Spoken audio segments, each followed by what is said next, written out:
So I talk a lot about best practices. I throw around best practices, best practice this, best practice that, best practices. Follow best practices when marketing your business on Pinterest. But what does that even mean? I want to talk about that today because, you want to catch all those best practices.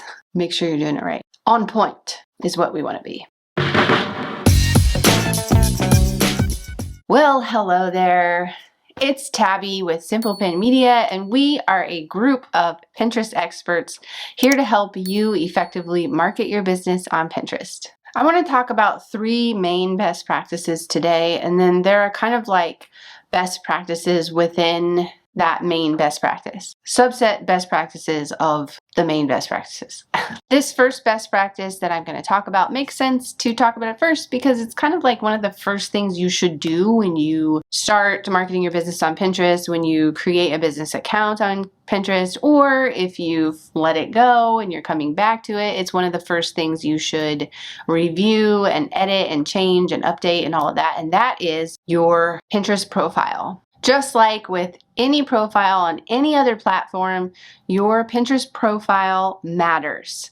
It matters how you look. Is it on brand? If a customer sees something on another site and they check out your Pinterest page, does it look the same? Is it brand consistent? Also, is it keyworded in the descriptions and titles? All of these things matter, and it is considered best practice to have your profile on brand and keyworded. So starting from the top, you want your Pinterest banner, the biggest picture at the top. And that can be a graphic. You might have just images of yourself, your brand, your business, or you might also include text that kind of give a general overview of who you are, what your business is all about. And then you have your profile image, which can be either an image of your face or your business logo. It really depends on who or what the face of your company is. If your business company is your name, your face, then you definitely want to make sure that that image is a picture of yourself. If your brand or business is the name of the business, for instance, Simple Pin Media. Simple Pin Media started out as really Kate All. She's the owner and founder of Simple Pin Media. And for the longest time, her face was the brand of the business. But over the last couple of years, the business has grown. We have more employees. We have more people doing things like this, where we are Pinterest experts just like Kate, and we talk about Pinterest, but under Simple Pin Media.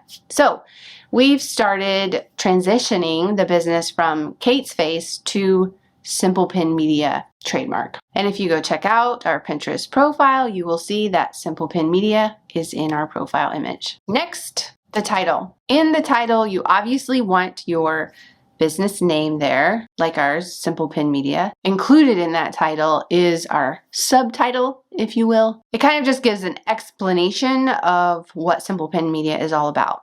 It says Simple Pin Media, Pinterest marketing and management. Then you have the description, which is really just a short little description of your profile, why you are here on Pinterest.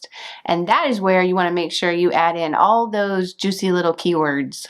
I'm going to read our Pinterest description here just to give you an example of how we've mixed in keywords while also being conversational. Pinterest marketing and management services for small businesses. Creator of the Simple Pin podcast and the Simple Pin planner. So we kept it super brief. Many of those words are words commonly used in search on Pinterest, and so they are keywords for us. Last, boards. When you create your boards, make sure they are specific to your business. We don't want to see personal things like what you're making for dinner that night or how you're decorating your bathroom next month. We want to see what your business has to offer, so keep it professional. Your board title should be very specific and keyworded. So instead of just saying fall outfits, you probably want to break that down more with various boards with topics like printed scarves or winter boots or fall color shirts or winter dresses. I'm just pulling it right out of my behind. That's a weird image, picture, word image, word picture. I'm just pulling this out of the hat. There we go. I have talked about boards specifically in another video that you should probably check out if you need more help with board creation. The next main best practice would be creating and optimizing your pins. So when I say pins, in this case, I am talking about all the different types of pins.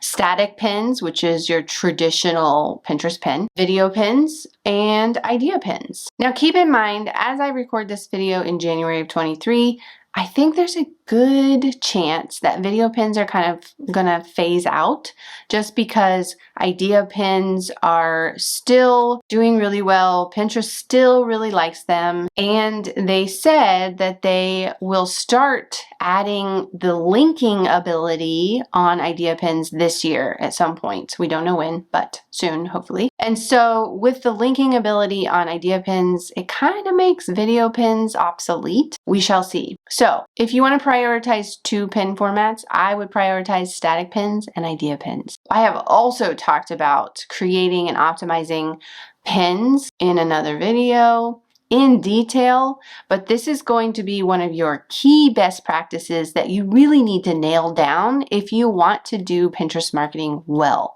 This means that you are creating pins that have really great imagery that catches the eye of the scroller, because you really only have about 3 seconds to grab their attention. Images have to be on point. If you're adding text overlay on your pins, meaning words on top of your pin image, make sure that there are not too many words. Too many words, people don't have time for that. They don't want to stop and read all the words. Keep it short, keep it attention grabbing. Think if you are searching for something like one of your products or one of your ideas that you talk about in a blog post, if you were them, if you were searching for how to blah, blah, blah, blah, blah, what is a pin that you would click on based on that search you just did? Keep that in mind as you are creating these pins and adding text overlay. Also, text overlay, pin title, and pin description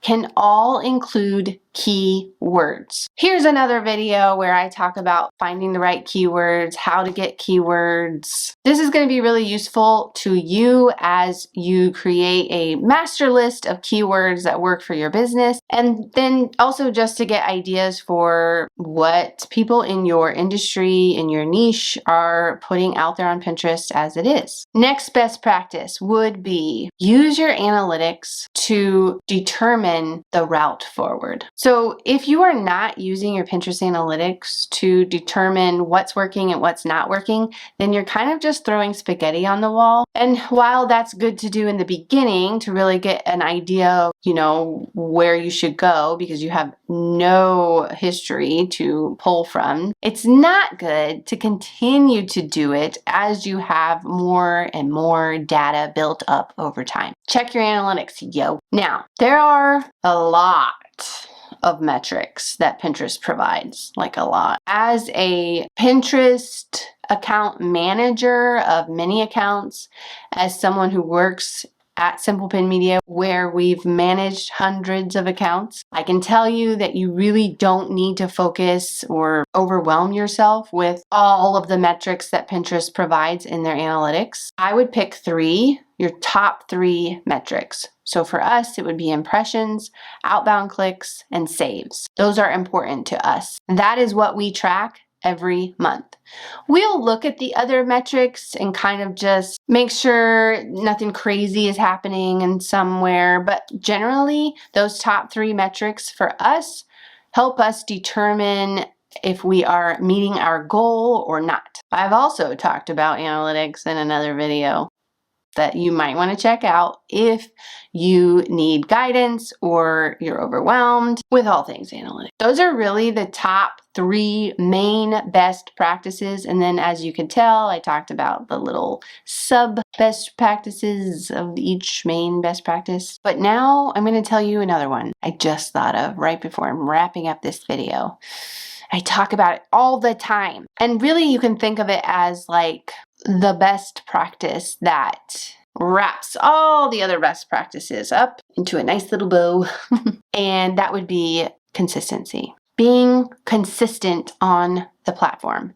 And I'm not talking about doing it for 3 weeks and saying it's not working. I'm talking about months and months of daily pinning, which that sounds overwhelming, but you can use a scheduler. So you can take one day out of the week, schedule out all of your pins for the week, and then come back to it the next week. That is what I do for Simple Pin Media. And then also creating idea pins 1 to 3 times a week and publishing those things. Another way to stay consistent would be to create idea pins 1 to 3 times a week. That is what I do for Simple Pin Media.